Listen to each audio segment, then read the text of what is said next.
राम जी की सेना चली, राम जी की सेना चली, रावण को जीतने चली, राम जी की सेना चली। वानर भालू जोश में नाचे, आगे है बजरंग बली, राम जी की सेना चली, राम जी की सेना चली।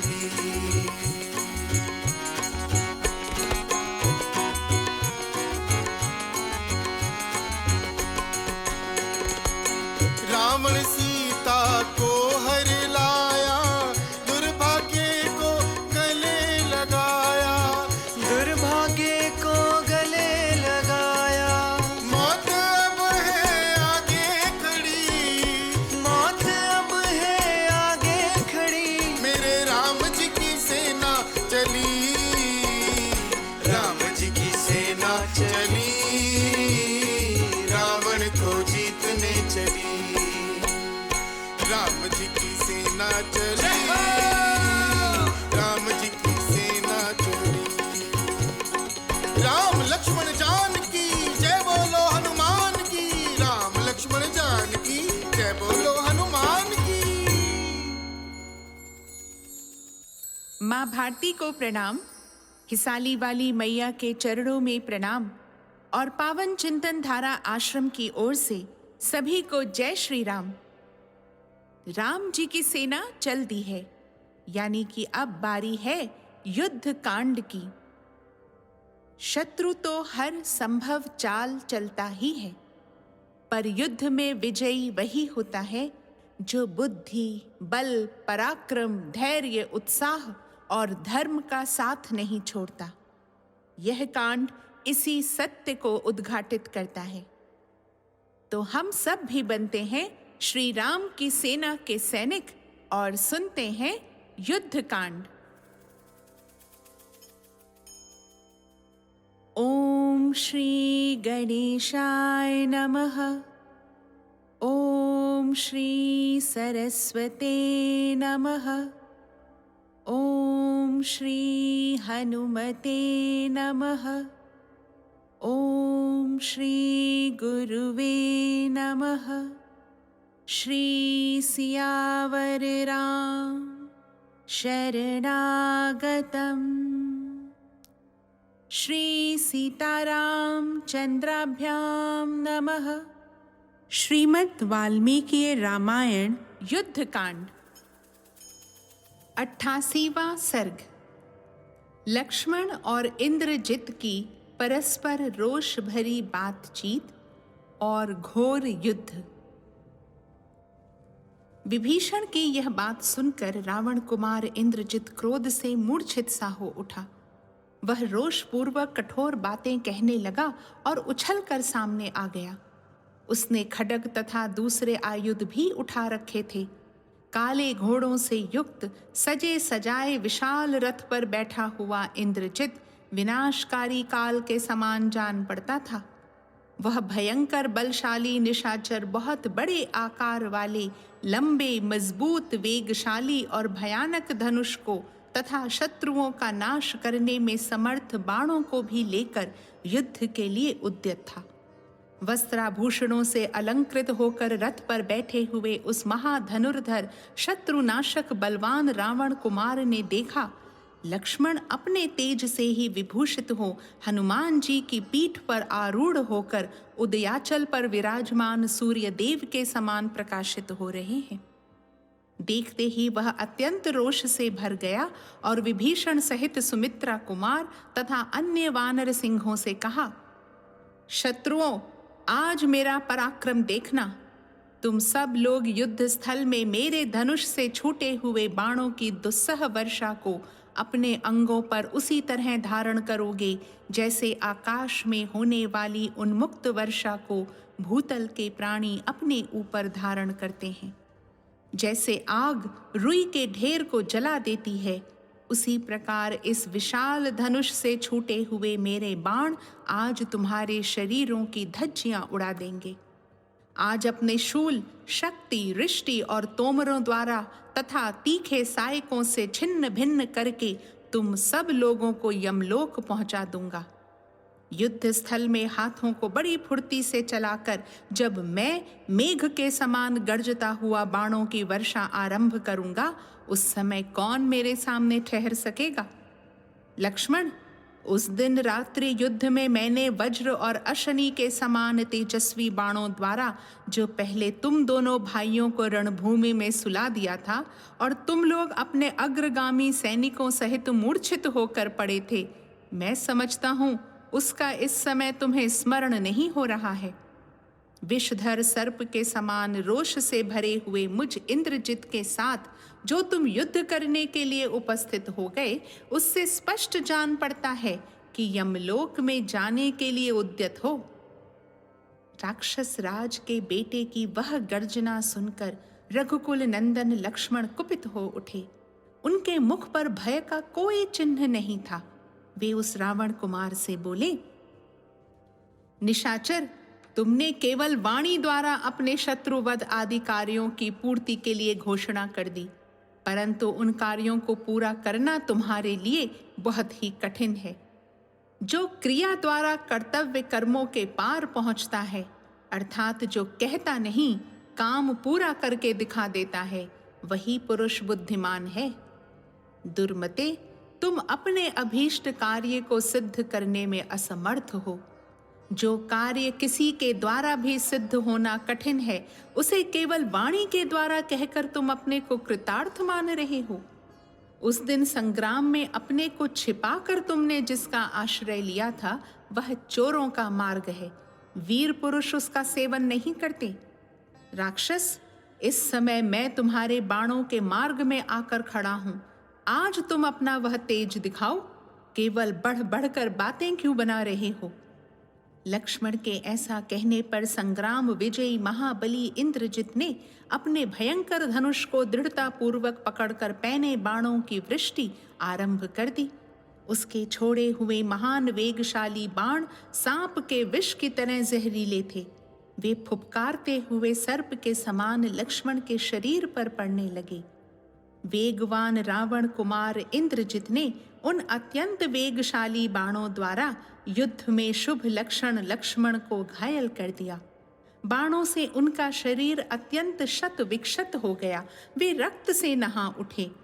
उस अवस्था में श्रीमान लक्ष्मण धूम रहित प्रज्वलित अग्नि के समान शोभा पा रहे थे। इंद्रजित अपना यह पराक्रम देख लक्ष्मण के पास जा बड़े जोर से गर्जना करके यूं बोला, सुमित्रा कुमार, मेरे धनुष से छूटे हुए तेज धार वाले पंखधारी बाण शत्रु के जीवन का अंत कर देने वाले हैं। ये आज तुम्हारे प्राण लेकर ही रहेंगे। लक्ष्मण, आज मेरे द्वारा मारे जाकर जब तुम्हारे प्राण निकल जाएंगे, तब तुम्हारी लाश पर झुंड के झुंड गीदड़, बाज और गीध टूट पड़ेंगे।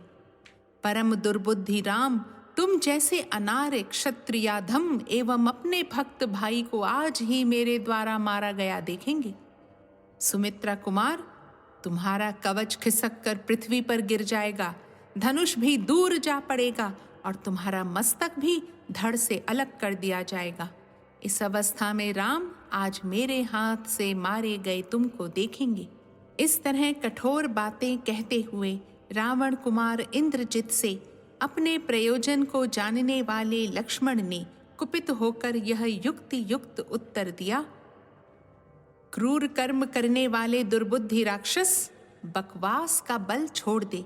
तू ये सब बातें कहता क्यों है? करके दिखा। निशाचर, जो काम अभी किया नहीं उसके लिए यहाँ व्यर्थ डींग क्यों हाँकता है? तू जिसे कहता है उस कार्य को पूरा कर, जिससे मुझे तेरी इस बढ़ा चढ़ा कर कही हुई बात पर विश्वास हो। नरभक्षी राक्षस, तू देख लेना, मैं कोई कठोर बात न कहकर तेरे ऊपर किसी तरह का आक्षेप न करके आत्म प्रशंसा किए बिना ही तेरा वध करूंगा। ऐसा कहकर लक्ष्मण ने उस राक्षस की छाती में बड़े वेग से 5 नाराज मारे, जो धनुष को कान तक खींचकर छोड़े गए थे। सुंदर पंखों के कारण अत्यंत वेग से जाने वाले और प्रज्वलित सर्प के समान दिखाई देने वाले वे बाण उस राक्षस की छाती पर सूर्य की किरणों के समान प्रकाशित हो रहे थे। लक्ष्मण के बाणों से आहत होकर रावण कुमार रोष से आग बबूला हो उठा। उसने अच्छी तरह चलाए हुए 3 बाणों से लक्ष्मण को भी घायल करके बदला चुकाया। एक ओर पुरुष सिंह लक्ष्मण थे तो दूसरी ओर राक्षस सिंह इंद्रजित। दोनों युद्ध स्थल में एक दूसरे पर विजय पाना चाहते थे। उन दोनों का वह तुमुल संग्राम महाभयंकर था। वे दोनों वीर पराक्रमी, बल संपन्न, विक्रमशाली, परम दुर्जय तथा अनुपम बल और तेज से युक्त होने के कारण अत्यंत दुर्जय थे। जैसे आकाश में 2 ग्रह टकरा गए हों, उसी तरह वे दोनों वीर परस्पर जूझ रहे थे। उस युद्ध स्थल में वे इंद्र और वृत्रासुर के समान दुर्धर्ष जान पड़ते थे। वे महामनस्वी नर श्रेष्ठ तथा राक्षस प्रवर वीर जैसे 2 सिंह आपस में लड़ रहे हों, उसी प्रकार युद्ध करते थे और बहुत से बाणों की वर्षा करते हुए युद्ध भूमि में डटे हुए थे। दोनों ही बड़े हर्ष और उत्साह के साथ एक दूसरे का सामना करते थे। तदनंतर दशरथ नंदन शत्रुसूदन लक्ष्मण ने कुपित हुए सर्प की भांति लंबी सांस खींचते हुए अपने धनुष पर अनेक बाण रखे और उन सब को राक्षस राज इंद्रजित पर चलाया। उनके धनुष की डोरी से प्रकट होने वाली टंकार ध्वनि सुनकर राक्षस राज इंद्रजित का मुंह उदास हो गया और वह चुपचाप लक्ष्मण की ओर देखने लगा। रावण कुमार इंद्रजित का मुंह उदास देखकर विभीषण ने युद्ध में लगे हुए सुमित्रा कुमार से कहा, महाबाहो, इस समय रावण पुत्र इंद्रजित में मुझे जो लक्षण दिखाई दे रहे हैं, उनसे जान पड़ता है कि निसंदेह इसका उत्साह भंग हो गया है। अतः आप इसके वध के लिए शीघ्रता करें। तब सुमित्रा कुमार ने विषधर सर्पों के समान भयंकर बाणों को धनुष पर चढ़ाया और उन्हें इंद्रजित को लक्ष्य करके चला दिया। वे बाण क्या थे, महाविषैले सर्प थे। उन बाणों का स्पर्श इंद्र के वज्र की भांति दुस्सह था। लक्ष्मण के चलाए हुए उन बाणों की चोट खाकर इंद्रजित 2 घड़ी के लिए मूर्छित हो गया। उसकी सारी इंद्रियां विक्षुब्ध हो उठी। थोड़ी देर में जब होश हुआ और इंद्रियां सुस्थिर हुईं, तब उसने रणभूमि में दशरथ कुमार वीर लक्ष्मण को खड़ा देखा। देखते ही उसके नेत्र रोष से लाल हो गए और वह सुमित्रा कुमार के सामने गया। वहां पहुंचकर वह उनसे कठोर वाणी में बोला, सुमित्रा कुमार, पहले युद्ध में मैंने जो पराक्रम दिखाया था, उसे क्या तुम भूल गए? उस दिन तुमको और तुम्हारे भाई को भी मैंने बांध लिया था। उस समय तुम युद्ध भूमि में पड़े पड़े छटपटा रहे थे। उस महायुद्ध में वज्र एवं अशनि के समान तेजस्वी बाणों द्वारा मैंने तुम दोनों भाइयों को पहले धरती पर सुला दिया था। तुम दोनों अपने अग्रगामी सैनिकों के साथ मूर्छित होकर पड़े थे। अथवा मालूम होता है कि तुम्हें उन सब बातों की याद नहीं आ रही है। यह स्पष्ट जान पड़ता है कि तुम यमलोक में जाना चाहते हो, इसीलिए तुम मुझे पराजित करने की इच्छा रखते हो। यदि पहले युद्ध में तुमने मेरा पराक्रम नहीं देखा है, तो आज तुम्हें दिखा दूंगा। इस समय सुस्थिर भाव से खड़े रहो। ऐसा कहकर तीखी धार वाले 7 बाणों से उसने लक्ष्मण को घायल कर दिया और 10 उत्तम सहायकों द्वारा हनुमान जी पर प्रहार किया।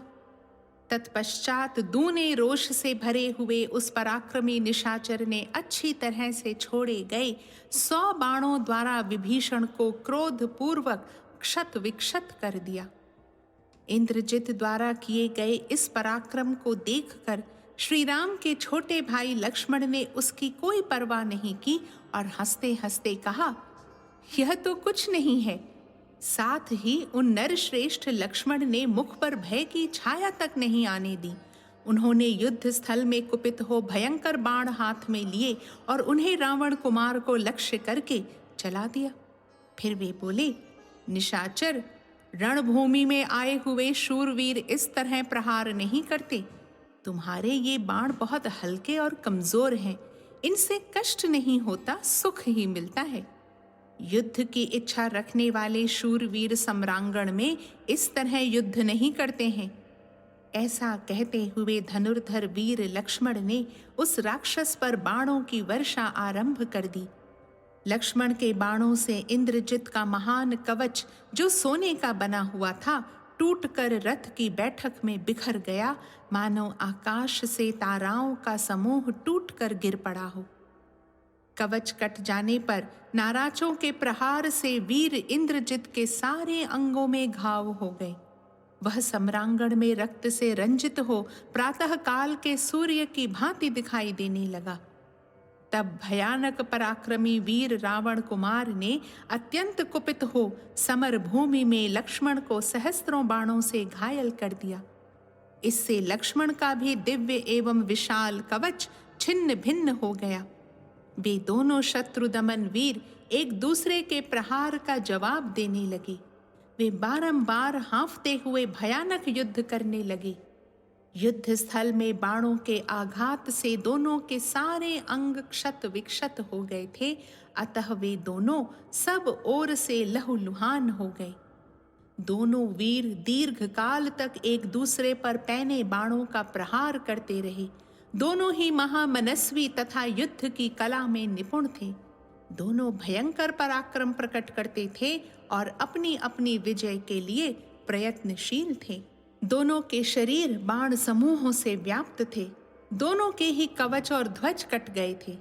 जैसे दो झरने जल बहा रहे हों, उसी तरह वे दोनों अपने शरीर से गरम गरम रक्त बहा रहे थे। दोनों ही भयंकर गर्जना के साथ बाणों की घोर वर्षा कर रहे थे, मानो प्रलय काल के दो नील मेघ आकाश में जल की धारा बरसा रहे हों। वहां जूझते हुए उन दोनों वीरों का बहुत अधिक समय व्यतीत हो गया, परंतु वे दोनों न तो युद्ध से विमुख हुए और न उन्हें थकावट ही हुई। दोनों ही अस्त्र वेत्ताओं में श्रेष्ठ थे और बारंबार अपने अस्त्रों का प्रदर्शन करते थे। उन्होंने आकाश में छोटे बड़े बाणों का जाल सा बांध दिया। वे मनुष्य और राक्षस दोनों वीर बड़ी फुर्ती के साथ अद्भुत और सुंदर ढंग से बाणों का प्रहार करते थे। उनके बाण चलाने की कला में कोई दोष नहीं दिखाई देता था। वे दोनों घोर घमासान युद्ध कर रहे थे। बाण चलाते समय उन दोनों की हथेली और प्रत्यंचा का भयंकर एवं तुमुल नाद पृथक पृथक सुनाई देता था, जो भयंकर वज्रपात की आवाज के समान श्रोताओं के हृदय में कंप उत्पन्न कर देता था। उन दोनों रणोन्मत्त वीरों का वह शब्द आकाश में परस्पर टकराते हुए दो महाभयंकर मेघों की गड़गड़ाहट के समान सुशोभित होता था। वे दोनों बलवान योद्धा सोने के पंख वाले नाराजों से घायल हो शरीर से खून बहा रहे थे। दोनों ही यशस्वी थे और अपनी अपनी विजय के लिए प्रयत्न कर रहे थे। युद्ध में उन दोनों के चलाए हुए सुवर्णमय पंख वाले बाण एक दूसरे के शरीर पर पड़ते, रक्त से भीग कर निकलते और धरती में समा जाते थे।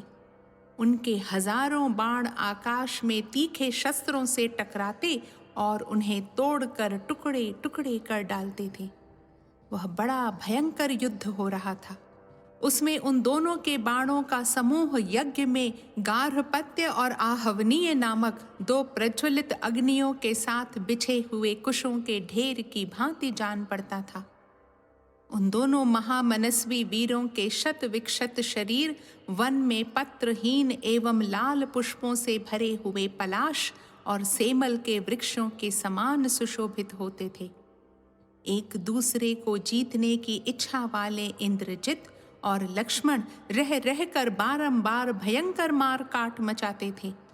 लक्ष्मण रणभूमि में रावण कुमार पर चोट करते थे और रावण कुमार लक्ष्मण पर। इस तरह एक दूसरे पर प्रहार करते हुए वे वीर थकते नहीं थे। उन दोनों वेगशाली वीरों के शरीर में बाणों के समूह धंस गए थे, इसलिए वे दोनों महापराक्रमी योद्धा, जिन पर बहुत से वृक्ष उग आए हों, उन दो पर्वतों के समान शोभा पाते थे। बाणों से ढके और खून से भीगे हुए उन दोनों के सारे अंग जलती हुई आग के समान उद्दीप्त हो रहे थे। इस तरह युद्ध करते करते उन दोनों का बहुत समय व्यतीत हो गया, परंतु वे दोनों न तो युद्ध से विमुख हुए और न उन्हें थकावट ही हुई। युद्ध के मुहाने पर पराजित न होने वाले लक्ष्मण के युद्ध जनित श्रम का निवारण तथा उनके प्रिय एवं हित का संपादन करने के लिए महात्मा विभीषण युद्ध भूमि में आकर खड़े हो गए। इस प्रकार श्री वाल्मीकि निर्मित आर्ष रामायण आदि काव्य के युद्ध कांड में 88वां सर्ग पूरा हुआ। रामो राजमणिः सदा विजयते, रामं रमेशं भजे। रामेणाभिहता निशाचरचमू, रामाय तस्मै नमः। 89वां सर्ग। विभीषण का राक्षसों पर प्रहार, उनका वानर यूथपतियों को प्रोत्साहन देना, लक्ष्मण द्वारा इंद्रजित के सारथी का और वानरों द्वारा उसके घोड़ों का वध। लक्ष्मण और इंद्रजित को दो मदमत्त हाथियों की भांति परस्पर विजय पाने की इच्छा से युद्धासक्त होकर जूझते देख, उन दोनों के युद्ध को देखने की इच्छा से रावण के बलवान भाई शूरवीर विभीषण सुंदर धनुष धारण किए उस युद्ध के मुहाने पर आकर खड़े हो गए। वहां खड़े होकर उन्होंने अपने विशाल धनुष को खींचा और राक्षसों पर तेज धार वाले बड़े बड़े बाणों को बरसाना आरंभ किया। जैसे वज्र नामक अस्त्र बड़े बड़े पर्वतों को विदीर्ण कर देते हैं, उसी प्रकार विभीषण के चलाए हुए वे बाण, जिनका स्पर्श आग के समान जलाने वाला था, राक्षसों पर गिरकर उनके अंगों को चीरने लगे। विभीषण के अनुचर भी राक्षसों में श्रेष्ठ वीर थे, अतः वे भी सम्रांगण में शूल खड्ग और पट्टिशों द्वारा वीर राक्षसों का संहार करने लगे। उन चारों राक्षसों से घिरे हुए विभीषण धृष्ट गज शावकों के बीच में खड़े हुए गजराज की भांति शोभा पाते थे।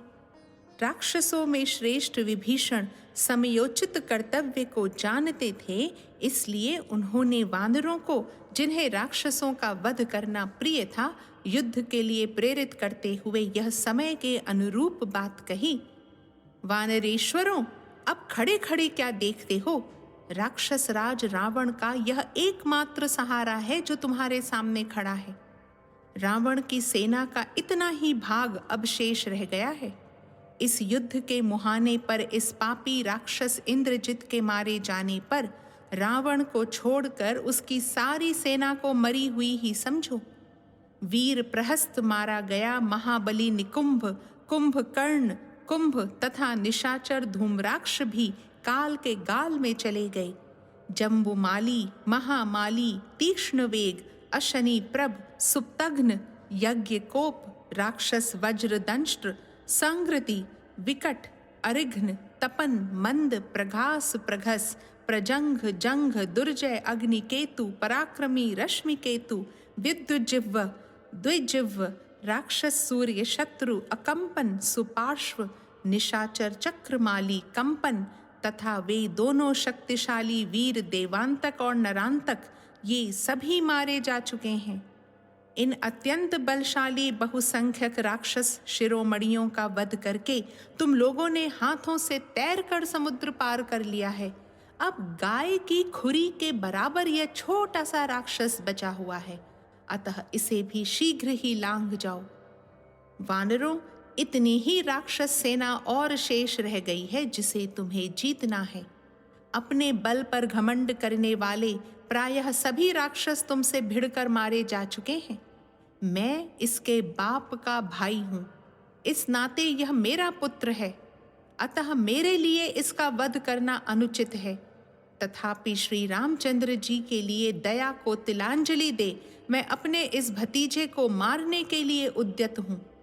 जब मैं स्वयं मारने के लिए इस पर हथियार चलाना चाहता हूँ, उस समय आंसू मेरी दृष्टि बंद कर देते हैं, अतः ये महाबाहु लक्ष्मण ही इसका विनाश करेंगे।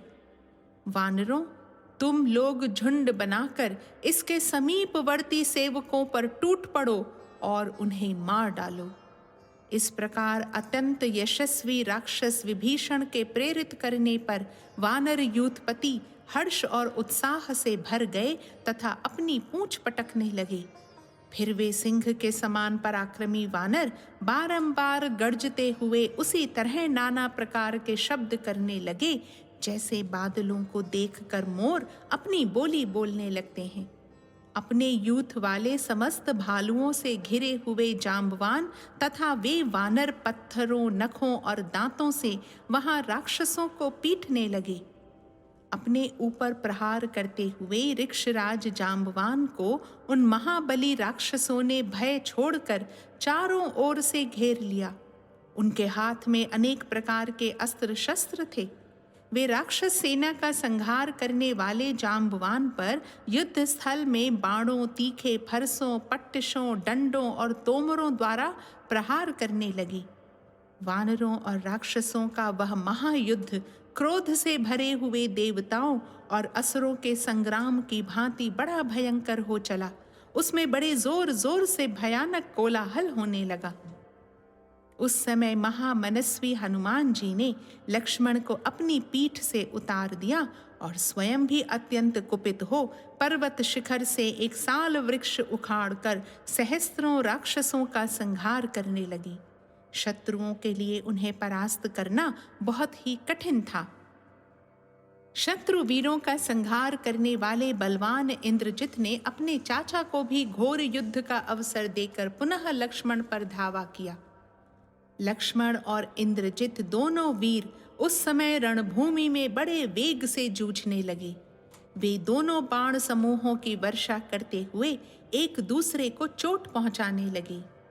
वे महाबली वीर बाणों का जाल सा बिछाकर बारंबार एक दूसरे को ढक देते थे, ठीक उसी तरह जैसे वर्षा काल में वेगशाली चंद्रमा और सूर्य बादलों से आच्छादित हो जाया करते हैं। युद्ध में लगे हुए उन दोनों वीरों के हाथों में इतनी फुर्ती थी कि तर्कस से बाणों का निकलना, उनको धनुष पर रखना, धनुष को इस हाथ से उस हाथ में लेना, उसे मुट्ठी में दृढ़ता पूर्वक पकड़ना, कान तक खींचना, बाणों का विभाग करना, उन्हें छोड़ना और लक्ष्य वेधना आदि कुछ भी दिखाई नहीं पड़ता था। धनुष के वेग से छोड़े गए बाण समूहों द्वारा आकाश सब ओर से ढक गया, अतः उसमें साकार वस्तुओं का दिखना बंद हो गया। लक्ष्मण रावण कुमार के पास पहुंचकर और रावण कुमार लक्ष्मण के निकट जाकर दोनों परस्पर जूझने लगे। इस प्रकार युद्ध करते हुए जब वे एक दूसरे पर प्रहार करने लगते तब भयंकर अव्यवस्था पैदा हो जाती थी। क्षण क्षण में यह निश्चय करना कठिन हो जाता था कि अमुक की विजय या पराजय होगी। उन दोनों के द्वारा वेग पूर्वक छोड़े गए तीखे बाणों से आकाश ठसाठस भर गया और वहां अंधेरा छा गया। वहां गिरते हुए बहुसंख्यक अस्त्रों और सैकड़ों तीखे सायकों से संपूर्ण दिशाएं और विदिशाएं भी व्याप्त हो गईं। अतः सब कुछ अंधकार से आच्छन्न हो गया और बड़ा भयानक दृश्य दिखाई देने लगा। सूर्य अस्त हो गए, सब ओर अंधेरा फैल गया और रक्त के प्रवाह से पूर्ण सहस्त्रों बड़ी बड़ी नदियां बह चलीं। मांस भक्षी भयंकर जंतु अपनी वाणी द्वारा भयानक शब्द प्रकट करने लगे। उस समय न तो वायु चलती थी और न आग ही प्रज्वलित होती थी। महर्षि गण बोल उठे, संसार का कल्याण हो। उस समय गंधर्वों को बड़ा संताप हुआ। वे चारणों के साथ वहां से भाग चले। तदनंतर लक्ष्मण ने 4 बाण मारकर उस राक्षस सिंह के सोने के आभूषणों से सजे हुए काले रंग के चारों घोड़ों को बींध दिया।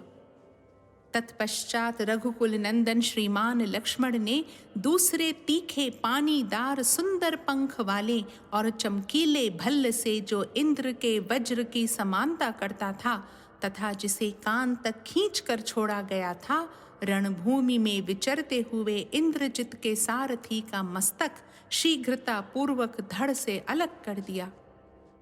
वह वज्रोपम बाण छूटने के साथ ही हथेली के शब्द से अनुनादित हो सनसनाता हुआ आगे बढ़ा था।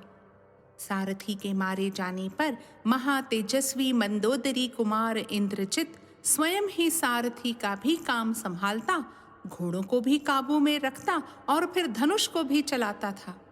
युद्ध स्थल में उसके द्वारा वहां सारथी के कार्य का भी संपादन होना दर्शकों की दृष्टि में बड़ी अद्भुत बात थी। इंद्रजित जब घोड़ों को रोकने के लिए हाथ बढ़ाता तब लक्ष्मण उसे तीखे बाणों से बेधने लगते, और जब वह युद्ध के लिए धनुष उठाता तब उसके घोड़ों पर बाणों का प्रहार करते थे। उन छिद्रों बाण प्रहार के अवसरों में शीघ्रता पूर्वक हाथ चलाने वाले सुमित्रा कुमार लक्ष्मण ने सम्रांगण में निर्भय से विचरते हुए इंद्रजित को अपने बाण समूहों द्वारा अत्यंत पीड़ित कर दिया। समर भूमि में सारथी को मारा गया देख रावण कुमार ने युद्ध विषयक उत्साह त्याग दिया। वह विषाद में डूब गया। उस राक्षस के मुख पर विषाद छाया हुआ देख वे वानर यूथपति बड़े प्रसन्न हुए और लक्ष्मण की भूरी भूरी प्रशंसा करने लगे। तत्पश्चात प्रमाथी, रभस, शरभ और गंधमादन इन 4 वानरेश्वरों ने अमर्ष से भरकर अपना महान वेग प्रकट किया। वे चारों वानर महान बलशाली और भयंकर पराक्रमी थे। वे सहसा उछलकर इंद्रजित के चारों घोड़ों पर कूद पड़े। उन पर्वताकार वानरों के भार से दब जाने के कारण उन घोड़ों के मुखों से खून निकलने लगा। उनसे रौंदे जाने के कारण घोड़ों के अंग भंग हो गए और वे प्राणहीन होकर पृथ्वी पर गिर पड़े। इस प्रकार घोड़ों की जान ले इंद्रजित के विशाल रथ को भी तोड़ फोड़ कर वे चारों वानर पुनः वेग से उछले और लक्ष्मण के पास आकर खड़े हो गए। सारथी तो पहले ही मारा गया था। जब घोड़े भी मार डाले गए तब रावण कुमार रथ से कूद पड़ा और बाणों की वर्षा करता हुआ सुमित्रा कुमार की ओर बढ़ा। उस समय इंद्र के समान पराक्रमी लक्ष्मण ने श्रेष्ठ घोड़ों के मारे जाने से पैदल चलकर युद्ध में तीखे उत्तम बाणों की वर्षा करते हुए इंद्रजित को अपने बाण समूहों की मार से अत्यंत घायल कर दिया।